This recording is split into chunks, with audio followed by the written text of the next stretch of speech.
मेची आपजीण. अरे बाबा, कितें करता रे? राव राव, मातसो राव. हांगा उडोवं नाका रे. ती कोयराची पोती, ती सगळी घाण म्हाका फुगार करता. आतां तुमी आयकतात म्हजी गजाल. हांव एक न्हय.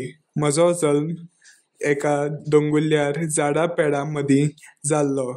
थंयच्यान हांव उडयो मारीत शेतांतल्यान भाटांतल्यान मोडत मोडत नाचून नाचून गांवांतल्यान वता. गांवच्या लोकांक म्हाका गांवच्या पोरमाणें नांव घालां.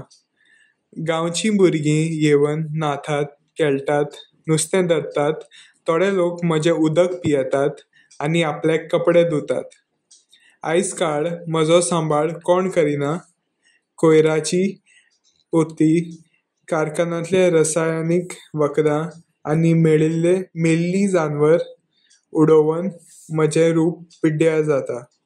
म्हजो सांबाळ करिना जाल्यार म्हजें अस्तित्वूच काबार जातलें.